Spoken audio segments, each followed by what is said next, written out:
કરવા. કાલના અધ્યયનમાં એવું જોયું હતું, સાતમો વિવેક પુષ્ટિ માર્ગીય ફળ વિવેક ચાલુ કર્યો હતો. તો એમાં સૌથી પહેલા જોયું હતું ભક્તની કામના ભગવાન હોય છે. તો એમાં એમ સમજાવે છે કે જે ભક્ત હોય છે એમની કામના વિશે પ્રભુ પોતે જ હોય છે. એમને પ્રભુના અલાવા કોઈ બીજી વસ્તુની કામના હોતી નથી. એના માટે એના પ્રમાણ માટે એમ પણ કહે છે મહાપ્રભુજી, એમ કહ્યું છે મહાપ્રભુજીએ પુષ્ટિ પ્રવાહ મર્યાદા ભેદમાં કહ્યું, એનામાં એમ એવી રીતે કહ્યું છે કે ભગવાન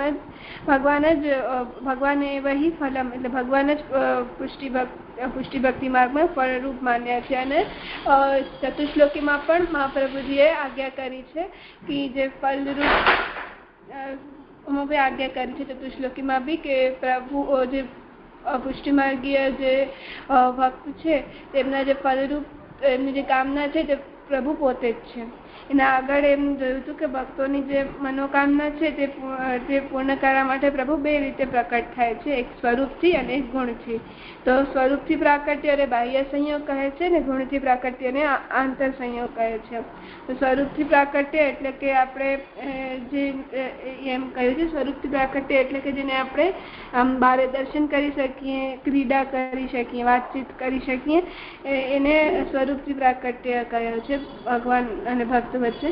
અને ગુણથી પ્રાકટ્ય એટલે કે આપણે જે ગુણગાન કરીએ છીએ એના દ્વારા જે આપણે હૃદયમાં પ્રભુનું જે સ્વરૂપ ભજનાનંદ દ્વારા જે સ્વરૂપ થાય છે પ્રકટ આપણા મનમાં આપણે વિચારીએ છીએ તો તે આપણા હૃદયમાં જે સ્વરૂપ પ્રકટ થાય છે તેને ગુણથી પ્રાકટ્ય થયું એમ કહેવાય છે.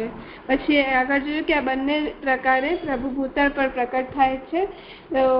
અને આંતર કે અને આગળ એમ કહે છે કે આંતર કે બાહ્ય બંને વચ્ચે બંને પ્રકારે પ્રભુ દર્શન આપે છે.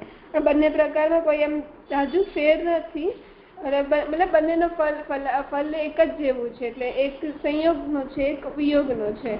એટલે અહીંયા એમ કહે છે કે આપણને સંયોગ અવસ્થામાં જ્યારે પ્રભુની સાથે હોય તો એમને સ્વરૂપથી પ્રાકટ્ય થાય છે, અને વિયોગ અવસ્થામાં ભક્તને ગુણથી પ્રભુના દર્શન થાય છે. અને એટલે સંયોગ જ્યારે અવસ્થા હોય ત્યારે ભક્ત પોતાની બધી ઇન્દ્રિયો વડે ભગવાનના સ્વરૂપના આનંદ લઈ શકે છે, પણ ગુણ દ્વારા તે પ્રભુના ગુણગાન કરીને જ તેનું સુખ મેળવી શકે છે. અને પછી એના આગળ જોયું હતું કે આ જે સંયોગ અને વિયોગનો જે ચક્કર છે તે ચાલુ રહેવું જોઈએ, મતલબ એ ચાલુ જ રહીએ છે. એનાથી મતલબ સંયોગ અને વિયોગનો ચક્કર ચાલુ રહેશે તો એ ભક્તિ રસમાં કંઈ ફળ મતલબ આમ રુચિ રહેશે અને એમાં ફળ મેળવી શકાશે. પણ અને ભક્તને આનાથી વધારે મોટું ફળ શું બીજું કંઈ કોઈ હોઈ શકતું નથી એમ અહીંયા કહ્યું છે. આપણે એમાં પ્રશ્ન પૂછ્યું હતું કે પ્રભુએ વ્રજભક્તોને આમ સંયોગ અને વિયોગ બંને સુખ આપ્યા. હવે પછી જ્યારે પ્રભુ એમને વ્રજભક્તોને પ્રભુ અક્રૂરથી લેવા આવ્યા હતા પ્રભુને, તો મથુરા ને પછી દ્વારકા પ્રભુ પધારી ગયા. તો ત્યારે એના પછી પ્રભુએ દ્વારકાથી ઉદ્ધવજીને મોકલાવ્યા હતા અહીંયા વ્રજમાં સંદેશ સાથે કે હવે પ્રભુ નહીં આવે, એમ ગોપીજનોને સંદેશ આવી રીતે મોકલાવ્યું હતું, વ્રજભક્તોને મોકલાવ્યું હતું એવો સંદેશ. તો એમાં એવું પ્રશ્ન હતો કે તો શું વ્રજભક્તોએ એમ પ્રભુને એમ કહી દીધું હતું કે ભલે પ્રભુ નહીં આવે તો અમને હાલ છે, એમને એવી અભિલાષા પણ નથી પ્રભુના બાહ્ય સ્વરૂપના દર્શન કરવાની, કે એવું એમને એમ કહી દીધું હતું કે પ્રભુ અમારા હૃદયમાં ભલે બિરાજે છે તો અમને આ બાહ્ય સ્વરૂપની હવે લાલસા નથી, એવું એ લોકોએ શું કહી દીધું હતું એવો અહીંયા એમ પ્રશ્ન આપણે પૂછ્યું હતું. પછી એમાં એમ સમજાતા કે જે આપણા એમાં આપણે સૌથી પહેલાં એક એક્ઝામ્પલ આપ્યું હતું કે કોઈ સ્વજનની મૃત્યુ થઈ જાય તો સ્વજનની મૃત્યુ આપણા થઈ જતી હોય તો જે સ્વજનનું જે એમના રિલેટિવ્સ હોય એને વિયોગ થતું હોય એમના માટે. તો અમુક લોકો તો એમ જે ક્રિયા એ પ્રમાણે પોતાનું દુઃખ દર્દ પ્રકટ કરી લેતા હોય. અમુક લોકો એવું માનતા ન હોય કે એ લોકો મરી ગયા છે, એમનું સ્વજનનું હોવું, એક્ઝિસ્ટન્સ હોવું એવું એ લોકોને લાગે કે હજી પણ તે અહીંયા કને છે, હજી કોઈ બીજા ફોર્મમાં છે, ભલે પણ હમણાં પણ આપણા સાથે જ છે એવું એ લોકો માનતા હોય છે. ને આપણે એમાં શ્રાદ્ધનું પણ આમ એક્ઝામ્પલ આપ્યું હતું કે આપણે શ્રાદ્ધ પણ કરતા હોઈએ છીએ. હવે જે નથી રહ્યા એમને આપણે એમના માટે ખવડાવીએ છીએ, કે એમને આપણે ખવડાવીએ છીએ, એમને આપણે પાણી આપીએ છીએ. તો આપણે એવી રીતે શ્રાદ્ધમાં કરતા હોઈએ છીએ. એટલે કે જે નથી એના માટે બી આપણે આટલું કરીએ છીએ. તેમાં ગોપીજનોને વિલાપ તો થયો, એટલે આપણે પછી આગળ સમજાવ્યું હતું કે ગોપીજનોને વિલાપ થયો હતો ત્યારે અક્રૂરજી ઠાકોરજીને લેવા આવ્યા હતા. ત્યારે બધા કોઈ ક્રુદન કરવા લાગ્યા હતા, અમુક રથા સામે લેટી ગયા હતા, અમુકના પ્રાણ છૂટ્યા. તો જે બચ્યા હતા તેમને ગુણગાન દ્વારા પ્રભુએ સંયોગ કરાવ્યો, એટલે સંયોગ થયો એમને પ્રભુનો. જેને એનો જે નિરૂપણ છે તે નિરોધ લક્ષણમાં કહ્યું છે. અને ભક્તનો જે જીવન મતલબ આ જે પ્રભુએ એમને આંતર સંયોગ કરાવ્યું, એટલે ગુણગાન દ્વારા સંયોગ કરાવ્યો, એટલે આંતર સંયોગ કરાવ્યું ભક્તોને પ્રભુએ ગોપીજનોને. તો આ ભક્તનો જે જીવન એના ઉપર જ ટકી રહ્યો.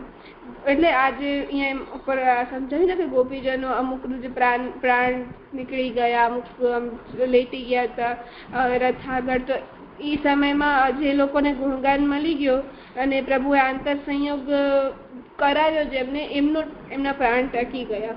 તો હવે તે ફક્ત પ્રભુના બાહ્ય વિયોગનો અનુભવ નથી કરી રહ્યા, આંતર સંયોગના બલના કારણે તે લોકોને બાહ્ય વિયોગ નથી થતું. એવું એમ ગોપીજનો સાથે થયું. એના પછી હજી એમાં પ્રશ્નમાં જોયું હતું કે જો ઉદ્ધવજીએ એમ કહ્યું હોત કે પ્રભુ તેમને મળવા આવશે તો શું ગોપીજનોએ શું કર્યું હોત ત્યારે, એટલે એમનો શું એમ રિએક્શન આવ્યો હોત, પ્રતિક્રિયા. તો એમ સમજાતા એમાં કે ગોપીજનો તો રાજી જ થયા હોત. એ લોકો એમ તો એવું તો એ લોકોએ નહીં જ કીધું હોય કે પ્રભુ બાહ્ય પ્રકટ હોય છે તો પ્રભુ પાછા પધારી જાય છે, થોડાક સમય માટે જ હોય છે. પણ આંતર સંયોગમાં તો પ્રભુ હંમેશા બિરાજે છે. તો એમ તે લોકોએ નહોતું કહ્યું. તો જે ભક્ત છે એમને પોતાના ભગવાનની બાહ્ય અનુભૂતિ જ જોઈતી હોય છે. પરંતુ જો બહાર અનુભૂતિ ન થઈ શકતી હોય તો તે શું કરી શકે છે? અને બાહ્ય અનુભૂતિ એમ નથી મળતી તો તેના પાસે કોઈ બીજું ઉપાય પણ નથી. તો એમને ગુણગાન દ્વારા જે આંતર સંયોગ મળે છે એનાથી જ લોકો એને જ ફલ માને છે. પછી આગળ જોયું તો કે આંતર અનુભૂતિ કોઈ સબસ્ટિટ્યુટ નથી ભક્ત માટે. ભક્તિ માર્ગી માટે કોઈ સબસ્ટિટ્યુટ કેવું નથી, પણ જ્ઞાન માર્ગી, મર્યાદા માર્ગી વગેરે માટે થઈ શકે છે, પણ ભક્ત માટે કે ભક્તિ માર્ગીય માટે નથી. તો ભક્તની અભિલાષા શું હોય છે એ આપણે સમજાવી હતી કે જો આંખો છે તો તે ભગવાનને જુએ, એના પાસે કાન છે તો તે પ્રભુને જ સાંભળે, એના પાસે આંખ છે તો તે પ્રભુને જુએ. પણ જો આંધળો છે તેની પાસે નથી જોઈ શકતો, આંખો નથી, તો અંતરમાં જ પ્રભુના દર્શન કરી લઈએ. એટલે આમાં આપણે એક આપી હતી એક લાઈન કે મજબૂરી કા નામ મહાત્મા ગાંધી. તો એટલે એની મજબૂરી છે, નથી જોઈ શકતા, તો તે અંતરમાં જ એમનો અનુભવ કરે છે, દર્શન કરીને એમનો અનુભવ કરે છે. તો પ્રભુનો જે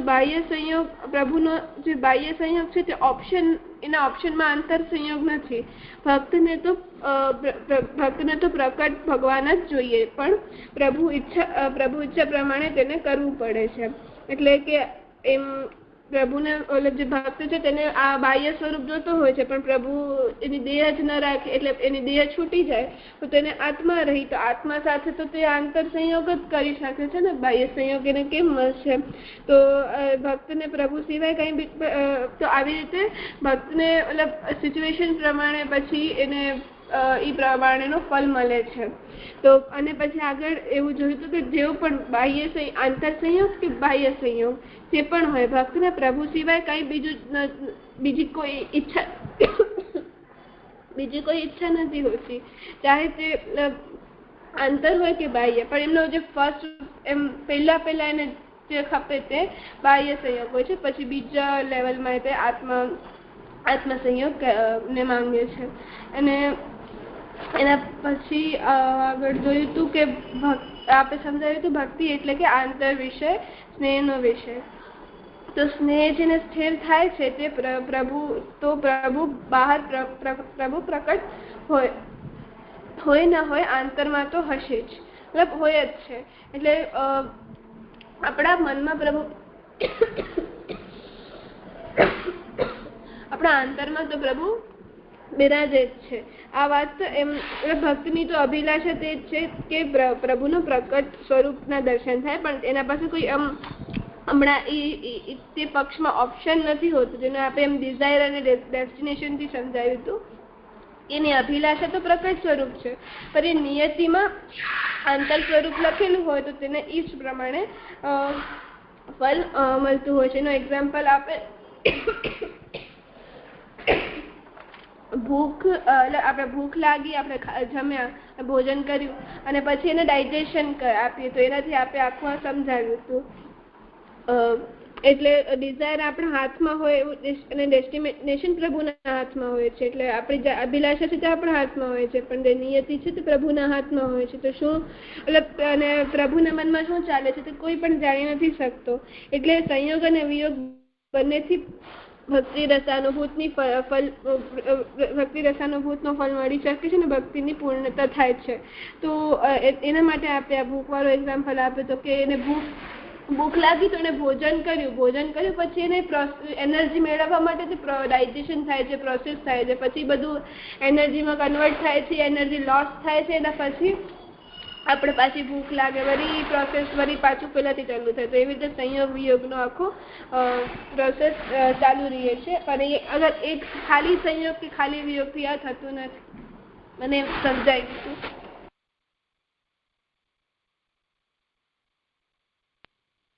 હા, બહુ સારું. સાન્વી અર્પણ કંઈ કેવું છે?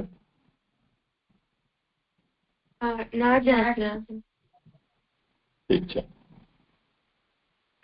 કરો આગળ. ત્રિવિધ ફળ.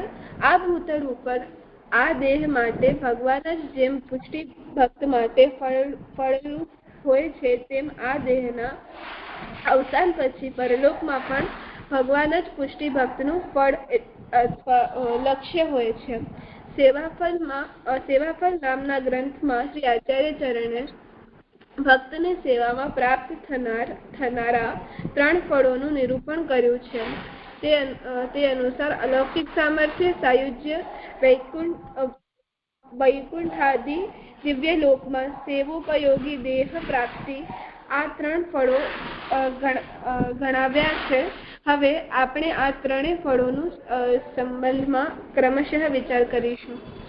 અહીંયા સમજાવે છે કે જેમ ભૂતળ ઉપર જ્યારે દેહ સાથે ભગવાન પુષ્ટિ ભક્તને ભગવાનની કામના ભગવાન જ હોય છે, એવી રીતે જ્યારે એનો દેહ અવસાન થઈ જાય એટલે એનો દેહ છૂટી જાય છે ત્યારે પણ એની જે કામના હોય છે એ પ્રભુ પોતે જ હોય છે. ને એનું જે ફળ પ્રભુ જ હોય છે ને 3 પ્રકારે મહાપ્રભુજીએ સેવા ફળમાં સમજાવ્યા છે. 3 ફળનું નિરૂપણ અહીંયા પેલું અલૌકિક સામર્થ્ય, બીજું સાયુજ્ય અને ત્રીજું વૈકુંઠ વગેરે લોકમાં જે સેવા ઉપયોગી દેહની પ્રાપ્તિ થાય છે. આ 3 એટલે તે આગળ સમજાવે છે સંક્ષિપ્ત.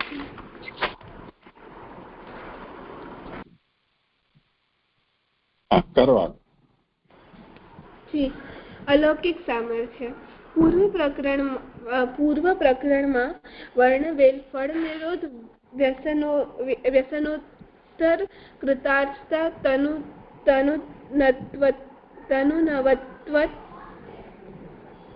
તનુનવત્વ કે સર્વાત્મ ભાવને જ સેવા ફળમાં અલૌકિક સામર્થ્ય કહેવામાં આવ્યું છે. આ ફળની પ્રાપ્તિ ભક્તને આ જ લોકમાં થતી હોવાને કારણે આને કોઈ લૌકિક ફળ સમજી ન બેસે, તે કારણે આને અલૌકિક કહેવામાં આવ્યું છે. સાર એ જ છે કે આ લોકમાં મળતું હોવા છતાં આ ફળ અલૌકિક જ હોય છે. મર્યાદા માર્ગીય મુક્તિની સાથે જો પુષ્ટિ માર્ગીય આ ફળની તુલના કરવામાં આવે તો અલૌકિક સામર્થ્યની પ્રાપ્તિને પુષ્ટિ ભક્તની જીવન મુક્તિ કહી શકાય. ઇન્દ્રિયવાન ભક્તના માટે અલૌકિક સામર્થ્યથી બધીને બીજું કોઈ પણ ફળ હોઈ નથી શકતું. જે ભક્તને પરંતુ અલૌકિક સામર્થ્યની પ્રાપ્તિ થતી નથી તે પુષ્ટિ ભક્તોને ભગવત સેવાના ફલ સ્વરૂપ દેહાવસાન પછી વૈકુંઠ ભગવત લોકમાં સેવોપયોગી દેહની અથવા તો સાયુજ્યની પ્રાપ્તિ થાય છે. અલૌકિક સામર્થ્ય એટલે અહીંયા સમજાવ્યું છે કે જે આગળ જેને વ્યસનોત્તર કૃતાર્થતા પછી તનુનવત્વ સર્વાત્મ ભાવ આ જે આગળ કયા છે એને સેવા ફળમાં અલૌકિક સામર્થ્ય કહેવામાં આવ્યું છે. તો અહીંયા સર્વાત્મ ભાવનો વિષય જોયો ને બધું આને અલૌકિક સામર્થ્ય કહે છે. અને આપણે આ જે ભૂતલ ઉપર જ આ ફળ મળી જતું હોય છે પુષ્ટિ ભક્તને. અને અગર જો એટલે લૌકિકમાં જ આ ફળ મળે છે તો પણ આ લૌકિકમાં આ ફળ મળે છે તો કોઈ એને લૌકિક ફળ ન માની લે એટલે આને અલૌકિક ફળ એમ કહેવામાં એને કહ્યું છે. અને એના માટે આગળ એમ કહે છે કે મર્યાદા માર્ગીય મુક્તિ સાથે આને અગર આને એક જ માનીએ તો મર્યાદા માર્ગીય મુક્તિ સાથે આને જોઈએ તો એમ કહે છે કે તો અલૌકિક સામર્થ્યની જે પ્રાપ્તિ જે પુષ્ટિ ભક્તને થાય છે તે જીવન મુક્તિ છે એમ કહી શકીએ. મને એમ સમજાયું. મને આમાં એવું સમજાયું કે અહીંયા જે અલૌકિક સામર્થ્ય જે છે એ ફળ એના જુદા જુદા અહીંયા સિનોનિમ્સ પણ કે એને ફળ નિરોધ કે જે સર્વાત્મ ભાવ જે પહેલા કીધું એને જ અહીંયા સેવા ફળમાં અલૌકિક સામર્થ્ય તરીકે કીધેલું છે. અને અહીંયા આ લોકમાં મળેલું ફળ છે અને લોકમાં મળેલું ફળ છે તો બધા લોકોને લૌકિક કહેશે પણ એ લૌકિક ફળ નથી એટલે અહીંયા અલૌકિક સામર્થ્ય કીધેલું છે અલૌકિક કીધેલું છે. અને એને અલૌકિક સામર્થ્યને એને જીવન મુક્તિ પણ આપણે કહી શકીએ છીએ. અને એટલે કે અલૌકિક સામર્થ્ય એવું છે કે જયારે ભક્તને એટલો બધો વિરહ થઈ જાય એનાથી રહેવાય જ ના તો ત્યારે ભગવાને એમના હૃદયમાં પ્રવેશ કરીને એમને સાક્ષાત્કાર આપે છે. અને આ જે અલૌકિક જે સામર્થ્ય જે છે એ સૌથી શ્રેષ્ઠ ફળ છે સાયુજ્ય કે વૈકુંઠ આદિ દિવ્ય વૈકુંઠ આદિ સેવા ઉપયોગી દેહની પ્રાપ્તિ એ બંને કરતાથી ઉત્તમ આ ફળ છે. એટલે કે જેને આ લૌકિક સામર્થ્યની પ્રાપ્તિ ના થાય તેમને સાયુજ્ય કે વૈકુંઠ આદિ લોકમાં સેવા ઉપયોગી દેહની પ્રાપ્તિ થાય છે. મને એવી સમજણ પડી હતી.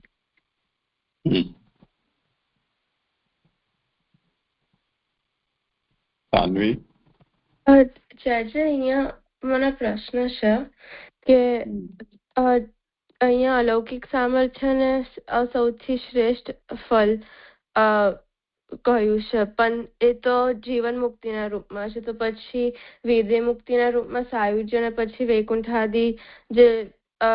આદિ સેવા ઉપયોગી દેહની પ્રાપ્તિ તો પછી પ્રાપ્ત થશે જ ને.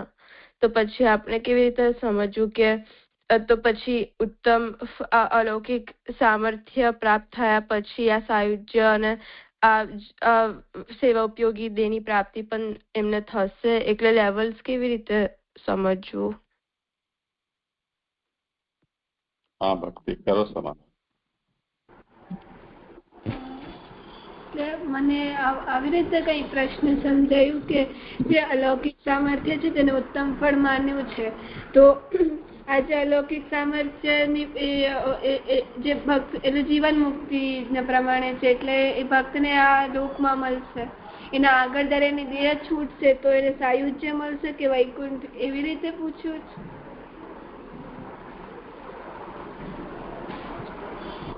હા એટલે એવું પૂછતી હતી કે જો અલૌકિક સામર્થ્ય તો જીવન મુક્તિના રૂપમાં છે તો પછી બીજા બે ફળ છે તો એ વિદેહ મુક્તિના રૂપમાં લે તો પછી આપણે કેવી રીતે લેવલ્સ કેવી રીતે બનાવવા કે આ શ્રેષ્ઠ છે કે પછી આ શ્રેષ્ઠ, આ મધ્યમ ફળ છે? કારણ કે કોઈ અલૌકિક સામર્થ્યને પ્રાપ્ત કર્યા પછી પણ પછી સાયુજ્યની પ્રાપ્તિ તો કરી શકે છે ને, તો એવા ઉત્તમ અને પછી મધ્યમ એવા લેવલ્સ કેવી રીતે આપણે સમજવું આમાં? મને એવું લાગે છે કે જે અલૌકિક સામર્થ્ય એટલે કે જે શરૂઆતનો ભાવ જોયો. શરૂઆતનો ભાવ એટલે કે અહીંયા જે બે પ્રકારે શરૂઆતનો ભાવના બી જોયા હતા ને, સંયોગ અને સંયોગકાલીન અને વિયોગકાલીન, એવી રીતે બે પ્રકારે. તો જે સંયોગકાલીન છે એનામાં જે સેવા ભક્ત કરે છે તેને તે પ્રમાણે અલૌકિક સામર્થ્યનું ફળ મળે છે. પણ જે વિયોગકાલીન અવસ્થામાં છે તે ભક્તને તો સાયુજ્ય જ પ્રાપ્ત થતું હોય છે. તો એને આપણે એ પ્રકારે જોઈ શકીએ કે અલૌકિક સામર્થ્ય એટલે શરૂઆતનો ભાવમાં વિયોગકાલીન કહ્યું. વિયોગકાલીન અવસ્થા એક પ્રમાણે કહું છું, ખાલી ગુણગાન માટે. ગુણગાનની અવસ્થામાં આવી રીતે ભક્તને પ્રભુમાં જે મન લાગે છે, એટલે આમાં જોયું હતું ને કે જે પ્રભુ હૃદયમાંથી જ બારે પ્રકટ થાય છે જયારે બહુ વધારે વિયોગ થઈ જાય છે ભક્તને. પછી જયારે પાછા પ્રભુ અને દર્શન આપીને આંતરમાં પધારે છે તો તેને બહુ જ એમ ક્લેશ થાય છે. ત્યારે જ તેનું દેહ છૂટી પ્રભુમાં વિલીન થઈ જાય છે. એમ પ્રભુ જયારે આંતરમાં થઈ જાય છે, પાછા હૃદયમાં પાછા પધારી જાય છે, તો ત્યારે જ એનું સાયુજ્ય થઈ જાય છે. તેને આપણે આવી રીતે એમ સાયુજ્યને લઈ શકીએ અલગ. અને પછી જે સેવાપયોગી દેહમાં તો એને જે એને કર્યું છે એ જ પ્રમાણે તેને ફળ મળશે ને. અને આમાં એમ પણ એમ મને પાકું નથી ખબર કે તેનું કયો લેવલ આવશે. મને આટલું જ ખબર પડે છે.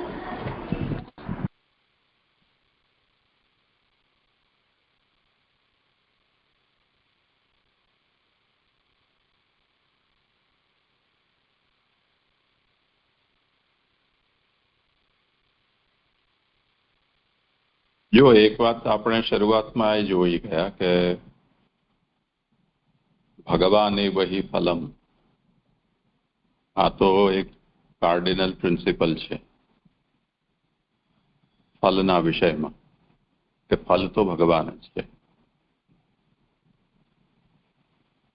પછી શ્રી મહાપ્રભુજી એમાં એ વાત જોડી રહ્યા છે કે સ યથાવિર્ભવેદ ભુવિ, ભુવિ યથા આવિર્ભવેદ, એટલે ભૂતલ ઉપર ભગવાન જેવી રીતે પ્રકટ થાય તથા ભગવાન એ વહી ફલમ, એવી રીતે પુષ્ટિ ભક્તને ફલતયા ફલના રૂપમાં ભગવાન જ પ્રાપ્ત થાય છે. પણ પુષ્ટિ ભક્ત કઈ સદા સર્વદા ભૂતલ ઉપર જ તો રહેવાનો નથી. આયુષ્ય સમાપ્ત થશે, પ્રારબ્ધ સમાપ્ત થશે, તો એને ભૂતલ તો છોડવું જ પડશે.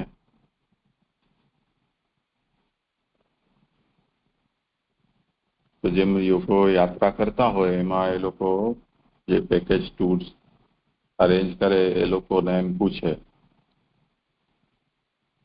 કે તમે જે સુવિધા મળે છે એમાં તમે એમ કહ્યું કે જે જગ્યાએ પહોંચશો ત્યાં તમને આવી બધી સુવિધાઓ પ્રાપ્ત થશે. એ તો સમજ્યા, પણ ઘરેથી અમે ત્યાં પહોંચીએ તે રસ્તામાં અમને શું મળશે?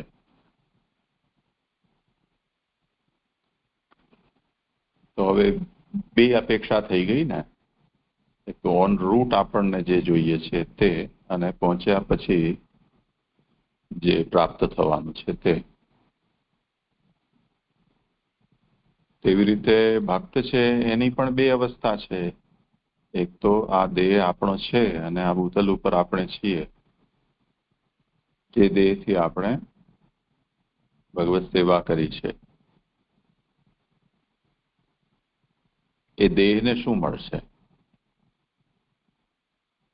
આ ભૂતલ ઉપર અમે છીએ ત્યાં સુધી અમને શું મળશે, તે પછી ભૂતલ ત્યાગ થયા પછી અમને શું મળશે. તો આ બે લેવલ આપોઆપ અલગ જ થઈ ગયા ને. એટલે અહીંયા બહુ સ્પેસિફિકલી ક્લિયરલી આ વાત કહેલી છે કે ઇન્દ્રિયવાન ભક્તના માટે. ઇન્દ્રિયવાન ભક્તનો મતલબ શું કે આપણે અત્યારે ઇન્દ્રિયવાન છીએ, તો એના માટે આ અલૌકિક સામર્થ્યથી વધારે બીજું કોઈ ફલ હોઈ નથી શકતું. સીધી જ વાત છે. હવે ઇન્દ્રિયો ભગવાન છીનવી લે, આત્માને અલગ કરી દે આપણી, અથવા કૃપા કરીને એ ઇન્દ્રિયોને અલૌકિક ઇન્દ્રિયો બનાવી દે કે રિપ્લેસ કરી આપે. એ જે કંઈ પણ આગળ થવાનું હોય ત્યારની વાત ત્યારે, પણ અત્યારે તો અમને જે અવેલેબલ છે એમાં અમને શું ફલ? તો અલૌકિક સામર્થ્ય એના માટે સૌથી ઉત્તમ શ્રેષ્ઠ ફલ છે એમ કહેવામાં આવી રહ્યું છે.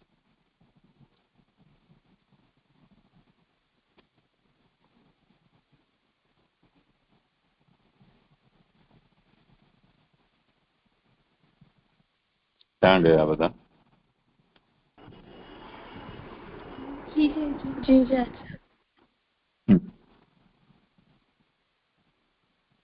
કરો ભલે આગળ. સાયુજ્ય પુરુષોત્તમ શ્રી કૃષ્ણના સ્વરૂપમાં પુષ્ટિ ભક્તના વિલયને સાયુજ્ય કહેવામાં આવે છે. સાયુજ્યને જ પુષ્ટિ ભક્તની વિદેહ મુક્તિ સમજી શકાય. અલૌકિક સામર્થ્યની તુલનામાં સાયુજ્ય એક ગૌણ ફળ છે. પરમાત્માની અંદર વિલય થતાં પૂર્વ દેહ ઇન્દ્રિયાદિનો પણ વિલય પંચ મહાભૂતોમાં થઈ જતો હોય છે. આથી જ દેહ ઇન્દ્રિયાદિથી રહિત પુષ્ટિજીવ ભગવાનના દર્શન સ્પર્શ શ્રવણાદિનું સુખ પ્રાપ્ત કરી શકતો નથી. આ જ કારણ છે સાયુજ્ય ગૌણ અમુખ્ય ફળ માનવાનું. આ જ કારણ છે સાયુજ્યને ગૌણ એટલે અમુખ્ય ફળ માનવાનું. પુરુષોત્તમ શ્રી કૃષ્ણનું સાયુજ્ય પામેલા પુષ્ટિ ભક્તોને પણ ભગવાન ઈચ્છે તો ફરીથી પોતાના સ્વરૂપમાંથી પ્રકટ કરીને તેમને પોતાના વૈકુંઠાદિ દિવ્ય અલૌકિક ધામોમાં દિવ્ય દેહ આપીને પોતાની સેવાનો સુખવસર પુનઃ આપી શકે છે. જો આમ ન થાય તો પુષ્ટિ ભક્તને કેવળ સાયુજ્ય રૂપ ફળ જ પ્રાપ્ત થાય છે. મને એમ સમજાયું આમ સાયુજ્ય એટલે કે પુરુષોત્તમ શ્રી કૃષ્ણના સ્વરૂપના અંદર જે ભક્ત છે તે એનો વિલય થઈ જાય, એમાં સમાઈ જાય પ્રભુમાં, તો તેને સાયુજ્ય કહેવામાં આવ્યું છે. તેને પુષ્ટિ માર્ગીય પુષ્ટિ ભક્તની વિધેય મુક્તિ પણ કઈ સમજી શકાય. તો જે અલૌકિક સામર્થ્ય જે કહ્યું એના કમ્પેરિઝનમાં જે સાયુજ્ય છે તેને થોડું ઓછું એમ ફલરૂપ માન્યું છે, ગૌણ ફળરૂપ માન્યું છે. એનું કારણ આપ્યું છે કે જે અલૌકિક સામર્થ્યમાં જેમ આપે સમજાયું હતું હમણાં બી કે જે ઇન્દ્રિયવાન ભક્ત છે તો એના પાસે ઇન્દ્રિય વગેરે છે, તો એ બધી જ ઇન્દ્રિયો દ્વારા પ્રભુની સેવા કરી શકે છે, એનો વિનિયોગ પ્રભુમાં કરી શકે છે, દર્શન સ્પર્શ શ્રવણાદિનું સુખ પણ પ્રાપ્ત કરી શકે છે. પણ અહીંયા જ્યારે એને સાયુજ્ય થાય છે તો એના પાસે ના કોઈ દેહ હોય છે, ના કોઈ ઇન્દ્રિયો, કાંઈ પણ ના સ્થૂળ સૂક્ષ્મ શરીર કાંઈ પણ હોતું નથી. એનું ખાલી સાયુજ્ય પ્રભુમાં થઈ જાય છે, પ્રભુમાં વિલય થઈ જાય છે, વિલય એનું થઈ જાય છે. તો એના કારણે એને આ બધા દર્શન સ્પર્શ શ્રવણાદિનું સુખ પ્રભુમાં, એનો બધી ઇન્દ્રિયોનો વિનિયોગ પ્રભુમાં, એવું કંઈ એને સુખ પ્રાપ્ત થતું નથી. પણ હા, પણ એવી રીતે પણ થઈ શકે. એ એક વાત કહીને પછી એમ સમજાય છે કે એવી રીતે પણ થઈ શકે છે કે પ્રભુ સાયુજ્ય કરાવીને પછી એમને પોતાના દિવ્યધામમાં કોઈ વૈકુંઠાદી દિવ્ય લોકમાં એમને દિવ્ય દેહ પ્રાપ્ત કરાવે ને એવી રીતે એમ પોતાની ઇન્દ્રિયોનો વિનિયોગ પોતાની સેવા કરાવે. તો આવી રીતે પ્રભુ કરી શકે છે, પણ જો પ્રભુની ઈચ્છા ઉપર છે. પણ જો પ્રભુ એવી રીતે પણ ન કરે, દિવ્ય દેહ પણ ન આપે, તો ભક્તને ખાલી સાયુજ્ય જ ફલરૂપ થયું.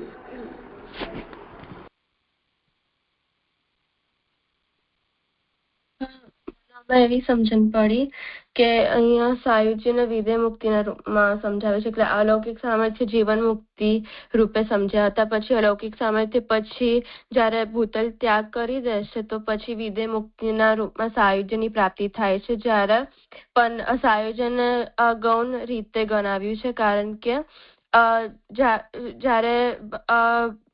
જ્યારે ભક્ત ભૂતલને ત્યાગ કરી દેશે તો એમનું શરીર તો નથી હોતું, એટલે એ તો એક્સપિરિયન્સ નથી કરી શકતા સાયુજ્ય, કે ફળની અનુભૂતિ તો એમને નથી થતી. એટલે સાયુજ્યને સેકન્ડરી રીતે ગણાવ્યું છે. પણ જો ભગવાન ઈચ્છે તો પછી એ વૈકુંઠ લોકમાં એમને દિવ્ય શરીર આપે છે, જેનાથી ભગવાનની પણ સેવા કરી શકે છે. એટલે આ વિધેય મુક્તિના રૂપમાં આપણે સમજી શકીએ. અને સેવા ફળમાં પણ જોયું હતું કે સાયુજ્યને આપણે બે રીતે સમજી શકીએ છીએ, કે ભગવાનમાં લીન થઈ જવું અને પછી સહભાવ સાથેની નિકટતા. એટલે મને લાગે છે કે જે પહેલી જે વાત છે કે ભગવાનમાં લીન થઈ સાયુજ્યનું પહેલા જોયું કે ભગવાનમાં લીન થઈ જવું, અને પછી જો ભગવાન ઈચ્છે તો પછી જયારે દિવ્ય શરીર વૈકુંઠમાં દિવ્ય શરીરની પ્રાપ્તિ કરાવે છે, તો પછી મને લાગે છે કે એ બીજી ડેફિનેશન રીતે આપણે સમજી શકીએ કે સહભાવ સાથેની નિકટતા. એવું મને સમજાયું છે.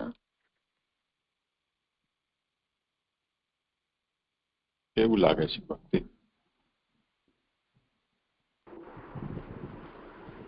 બરાબર લાગે છે.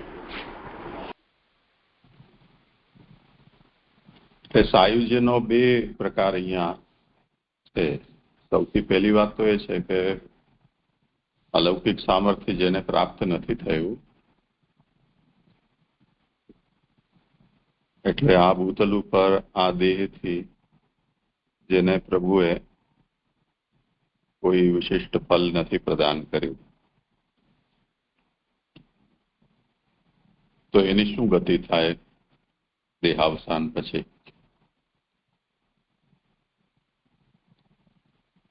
તો એ થાય કે એને માનો કે પ્રભુ સાયુજ્ય પ્રદાન કરવા ઈચ્છે, તો એ સાયુજ્ય કેવું હોય? એ સાયુજ્ય છે પ્રભુના સ્વરૂપમાં વિલય થઈ જવું. તે વિલય થઈ જવું એનો મતલબ આપણો દેહ ઇન્દ્રિય બધી છૂટી ગઈ, કેવલ આત્માથી જ પ્રભુમાં વિલય થાય.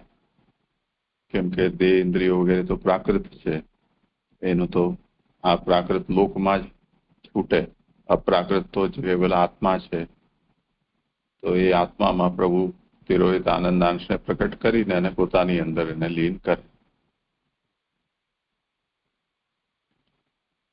તો એ જે લીન થવું છે એ તો એવું થાય ને કે જેમાં કોઈ જાતનો અનુભૂતિનો અવકાશ રહેતો નથી.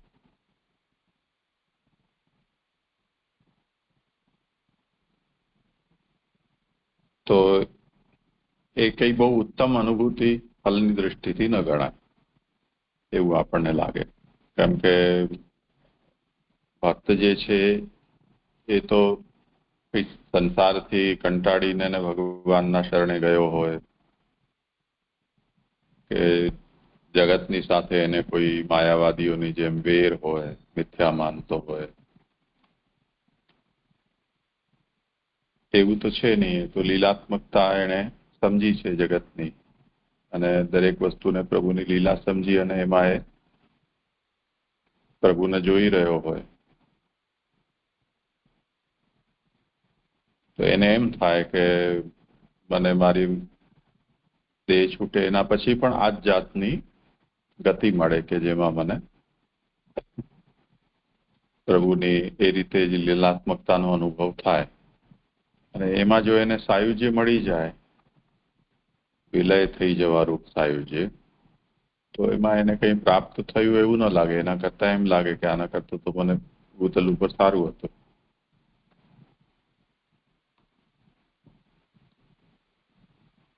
તો જે વિલય થાય તે જાતનો સાયુજ્ય છે એ બહુ ઉત્તમ નથી. એટલે એની તુલના અલૌકિક સામર્થ્ય સાથે કરવામાં આવે તો એ ગૌણ લાગે.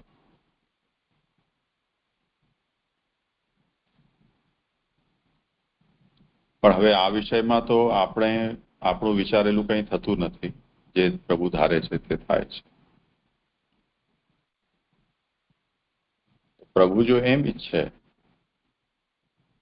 કે જેને સાયુજ્ય આપેલું છે એ જીવાત્માને આપણે ફરીથી બહાર સ્વરૂપમાં ભગવત લોકમાં એને પ્રકટ કરીએ, અને જેવી રીતે ભૂતલ ઉપર એ પ્રભુ સેવા સ્મરણાદિ કરતો હતો તેવી રીતે ભગવત લોકમાં એને એ બધો પ્રાપ્ત થાય અવસર, તો ફરી પાછો એ સાયુજ્ય એને ખાલી સ્થાન જ બદલ્યું એવું લાગે. એટલે પહેલે ભૂતલ ઉપર હતો, હવે ભગવત લોકમાં છીએ, બાકી બધું એનું એ જ. જેમ તમે લોકો અમેરિકા રહો છો ત્યાં તમારું ઘર છે, ભારત આવો તો ભારતમાં પણ તમારું ઘર છે. અમે અહીંયા હાલોલ રહીએ છીએ, અહીંયા પણ અમારું ઘર છે. માંડવી જઈએ તો માંડવીમાં પણ અમારું ઘર છે.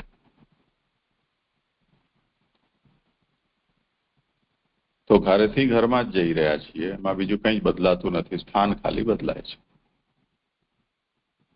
એવી રીતે જો ભગવાન કોઈ જીવ ઉપર એવી કૃપા કરે અને એને પણ પોતાના ધામમાં, લોકમાં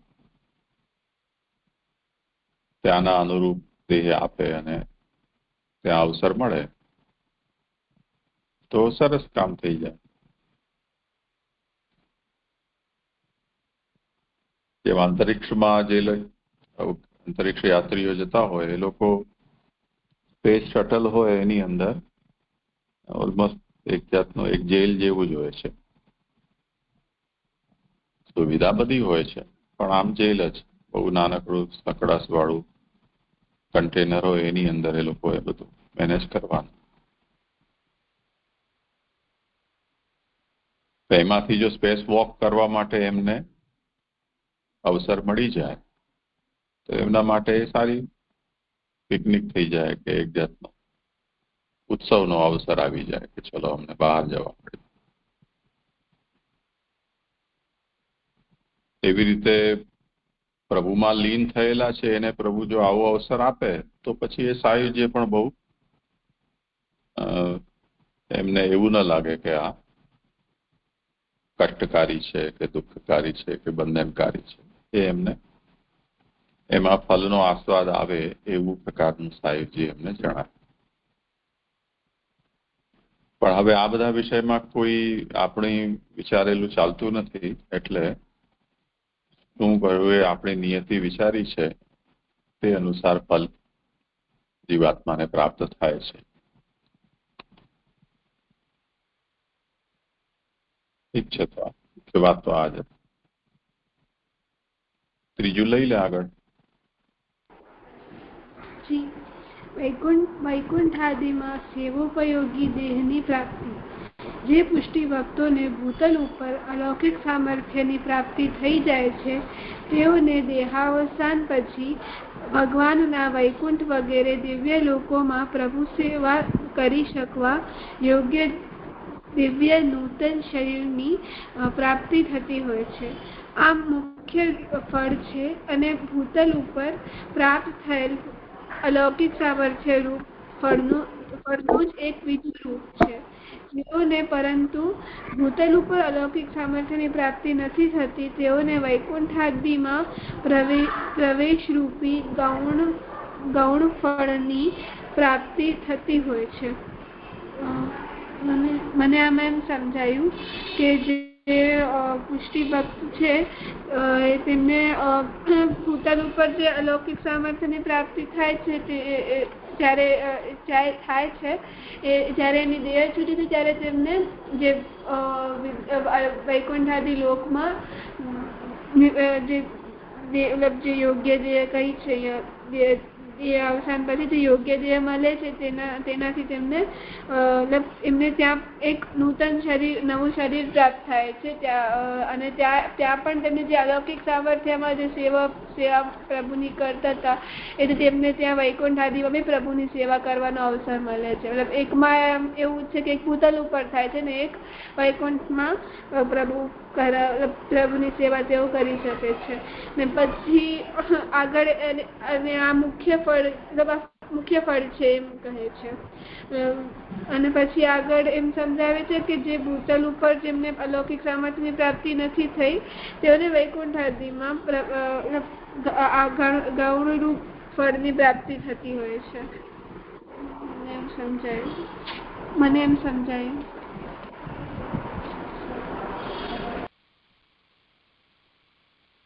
और बताओ अन्वी अर्पण.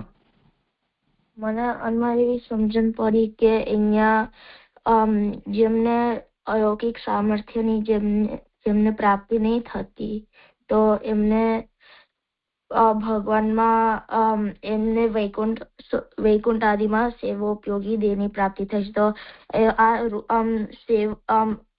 જે દેહ પ્રાપ્ત થશે કોઈ પણ હોઈ શકે છે, વૃક્ષ હોઈ શકે છે, કે કોઈ પણ પશુ પક્ષી હોઈ શકે છે, એ કોઈ પણ દેહ હોઈ શકે છે વૈકુંઠમાં. તો જે મુખ્ય ફળ જે છે અલૌકિક સામર્થ્ય છે પણ જેમને લોકમાં અલૌકિક સામર્થ્યની પ્રાપ્તિ નહીં થતી તો એમને વૈકુંઠમાં એમને આ સેવોપયોગી દેહની પ્રાપ્તિ થશે જે એ સેકન્ડરી ગણવામાં આવે છે અલૌકિક સામર્થ્યની તુલનામાં. મને એવી સમજણ પડી. સાનવી. અહીંયા છે એટલે અહીંયા પણ સમજાવ્યું છે કે અહીંયા દેહની પ્રાપ્તિ આ જે ત્રીજા ફળમાં એમાં પણ દેહની પ્રાપ્તિની વાત કરે છે. પછી અહીંયા સાયુજ્યમાં પણ એવું સમજાવ્યું કે જો ભગવાનની ઈચ્છા હોય તો પછી એમને પણ દેહની પ્રાપ્તિ કરાવે છે. તો પછી મને હજુ સમજાયું નથી આ વાત કે એમાં પછી ડિફરન્સ શું આવ્યો. ભક્તિ કરશે.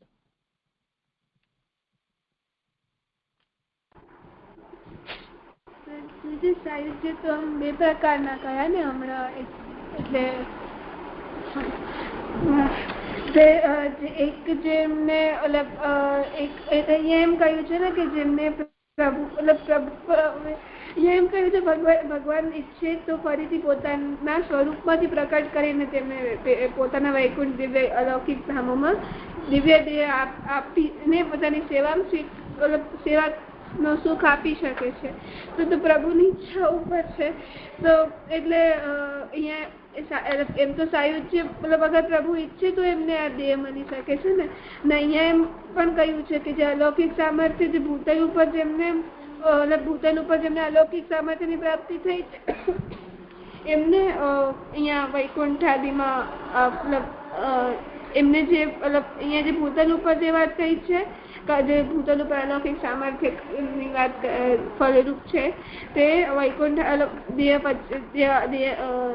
દેહાવસાન પછી અલૌકિક સામર્થ્યની પ્રાપ્તિ જેમને આવા જ અલૌકિક સામર્થ્યની પ્રાપ્તિ તેમને વૈકુંઠ દેહ પ્રાપ્ત થાય વૈકુંઠ આદિમાં દિવ્ય દેહ પ્રાપ્ત થાય છે ને મળતી હોય છે. તો શાયદ પ્રભુની ઈચ્છા પ્રમાણે હોય છે સાયુજ્યમાં મને એવું લાગે છે.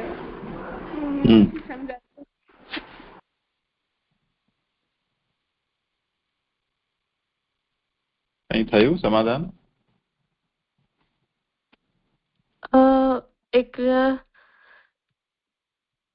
સાયુજ્યમાં આપણે એવું સમજવું કે ભગવાનની ઈચ્છાથી ભગવાનની જો ઈચ્છા હોય તો પછી દિવ્ય મને નહીં સમજાયું જાજા. અર્પણ. પણ નહીં ખબર છે. ખબર. જો અહીંયા આપણે આપણા તરફથી કંઈ કહેતા નથી. પ્રભુ જે કરી શકે એની કેટલી પોસિબિલિટીઝ છે એ અત્યારે આપણે વિચારી રહ્યા છીએ. કેમ કે ભગવાન શું કરે એ તો ભગવાન જ જાણે. બેસ્ટ પોસિબલ શું છે એના ઇન્ડિકેશન આપણને અહીંયા શું રિઝલ્ટ મળ્યું છે એના ઉપર રહે. એટલે જો કોઈ ભક્ત છે એને ભગવાને ભૂતલ ઉપર અલૌકિક સામર્થ્ય પ્રદાન કર્યું તો ઘણું બધું સંભવ છે કે આગળ પણ એને ભગવાન પોતાના ધામમાં જે પણ ફલ આપશે એ અહીંયાથી ન્યૂન નહીં હોય, એટલે ન હોવું જોઈએ એવા એક્સપેક્ટેશન આપણા થાય. હવે જેને ભગવાને અહીંયા એ પ્રકારનું ફલ નથી આપ્યું તો પછી ભગવત ધામમાં પણ આપણે એવું વિચારવું પડે કે ત્યાં પણ કંઈક એને બહુ વધારે ઉત્તમ પ્રકારનું ફલ મળશે એવી આશા ન રાખવી જોઈએ.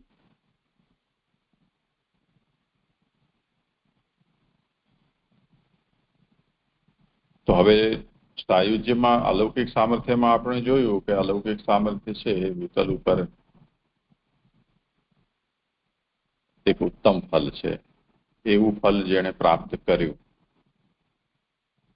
અથવા ભગવાન એવું ફળ જેને આપ્યું એને શું સંભવ છે? તો એક સંભાવના એ છે કે એને ભગવાન સાયુજ્ય આપે. કેમ કે મહાપ્રભુજી 3 ફલ ગણાવી રહ્યા છે, ચોથું તો કોઈ છે નહીં. તો જે કંઈ પણ ફલની આપણને વ્યવસ્થા વિચારવાની છે એમાં અલૌકિક સામર્થ્ય જો જીવન મુક્તિ એટલે ભૂતલ ઉપર મળનારું ફલ હોય તો સાયુજ્ય અને સેવોપયોગી દેહ વૈકુંઠમાં આ બે તો સ્પષ્ટ રૂપથી ભૂતલ છોડ્યા પછી જ પ્રાપ્ત થનારું ફલ છે.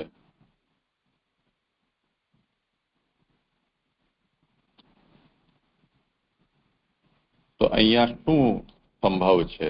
ભૂતલના ત્યાગ પછી બંને ફલ મળી જાય, શું એવું સંભવ છે કે બેમાંથી કોઈ એક મળે? તો જો બંને ફળ આપણને મળે અહીંયાથી ગયા પછી, એવું જો આપણે શ્રી મહાપ્રભુજીનું તાત્પર્ય હોય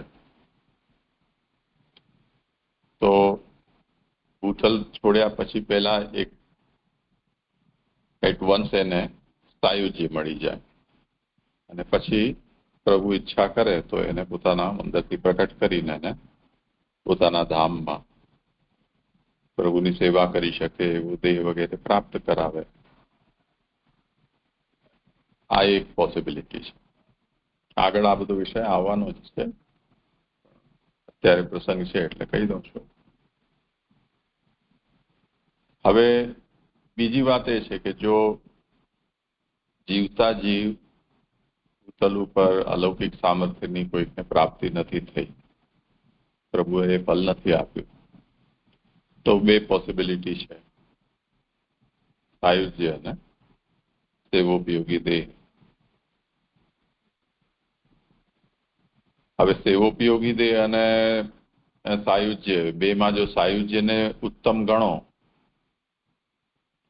તો જેને ભૂતલ ઉપર કંઈ ફળ નથી મળ્યું એને ભૂતલ છોડ્યા પછી ઉત્તમ ફલ પ્રભુ આપશે એવી આશા તો રાખી ન શકાય. તો ભગવત લોકમાં એને ગૌણ ફલની પ્રાપ્તિ થશે એવું માનવું જોઈએ. તો તે સ્થિતિમાં એને ભગવાન પોતાના લોકમાં સેવોપયોગી દેહ પ્રદાન કરે એવું આપણે વિચારી શકીએ.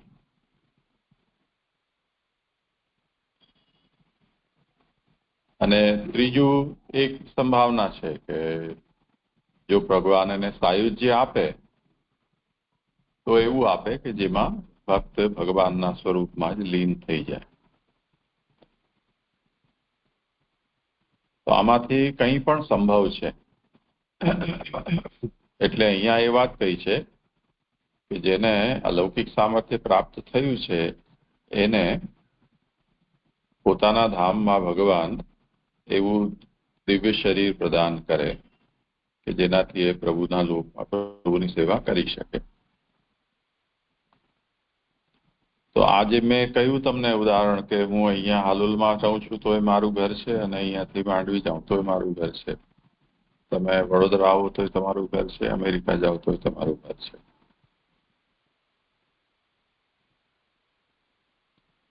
તો કેવલ સ્થાન બદલે છે. જ્યાં પણ જાઓ ત્યાં તમને તમારું મળી રહ્યું છે.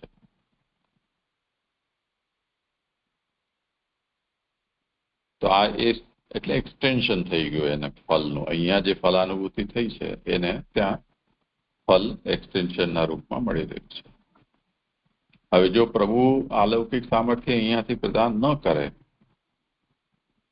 તો એક બીજી પોસિબિલિટી એ છે કે એ જીવાત્માને પ્રભુ પોતાના ધામમાં ગૌણ ફલરૂપ વૈકુંઠમાં પ્રાપ્તિ કરાવે.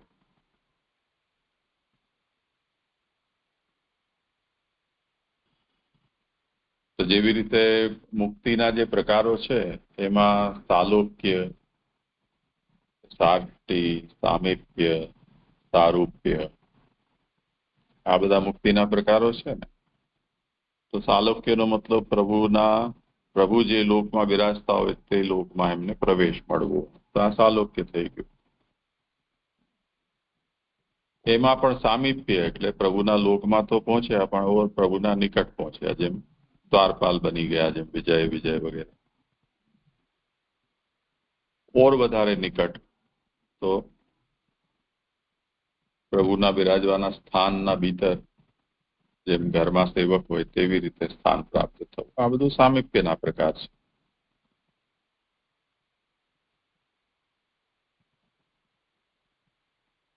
પણ જેવી રીતે પ્રભુના અંતરંગ જે સેવકો છે શ્રીઅંગનો સ્પર્શ કરી શકે તે પ્રકારના, એનાથી તો આપ પણ દૂર રહ્યા. તે જ રીતે પ્રભુના શ્રીઅંગમાં જે આવરણ છે, શૃંગાર છે, તે રૂપમાં પણ જીવોને મુક્તિ પ્રાપ્ત થાય છે. ઓર વધારે નિકટતા થઈ ગઈ. કોઈને વૃક્ષ, પર્વત કે ભગવત લોકના દિવ્ય પશુ પક્ષીના રૂપમાં તેવી રીતે પ્રભુ ગતિ આપે. તો ગતિ તો ઉત્તમ છે કેમ કે પ્રભુનું લોકમાં એમને સ્થાન મળ્યું છે, પરંતુ પ્રભુ જ્યારે ત્યાં પધારે અને એમના નિકટ પધારે તો એમને પ્રભુના દર્શન વગેરે પ્રાપ્ત થાય. પણ સદા સર્વદા એ પ્રભુના દર્શન આદિ એમને પ્રાપ્ત ન પણ થાય. તો આ ગૌણ પ્રકાર થઈ ગયો.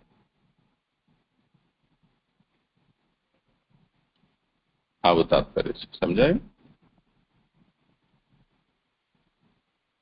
હા જી, હજુ સમજાયું. એટલે અહીંયા બધા જુદા જુદા પોસિબિલિટીઝ બતાવ્યા છે. એટલે ભૂતલ ઉપર એમના લૌકિક સામર્થ્યની જો પ્રાપ્તિ થઈ હોય તો પછી વિદેહ મુક્તિના રૂપમાં આપણે જો માનીએ કે એકથી વધારે ફળની પણ પ્રાપ્તિ થઈ શકે તો પછી ભગવાન એમને સાયુજ્ય પણ કરાવે અને પછી ભગવાન એમની ઈચ્છા હોય તો પછી દેહની પ્રાપ્તિ પણ એમને કરાવી શકે છે. તો આ પણ એક પોસિબિલિટી છે. અને પછી જો અલૌકિક સામર્થ્ય જેને નથી પ્રાપ્ત થયું તો એમને પણ બે જુદી પોસિબિલિટી છે. તો એક તો જે વિલયરૂપ જે સાયુજ્ય છે એ પ્રાપ્ત કરી શકે ઓર એ ભગવદ લોકમાં જે સેવા ઉપયોગી દેહ છે એનું પણ પ્રાપ્તિ થઈ શકે, જે વૃક્ષના રૂપમાં કે પર્વતના રૂપમાં એવી રીતે. તો આ જુદા જુદા પોસિબિલિટીઝ બતાવ્યા છે. તો એક ફળ મળી શકે, બે પણ ફળ મળી શકે છે. એટલે ભગવાનની જેવી ઈચ્છા હોય છે એવી રીતે પ્રાપ્ત થાય છે, એવું સમજાયું છે. ઠીક છે.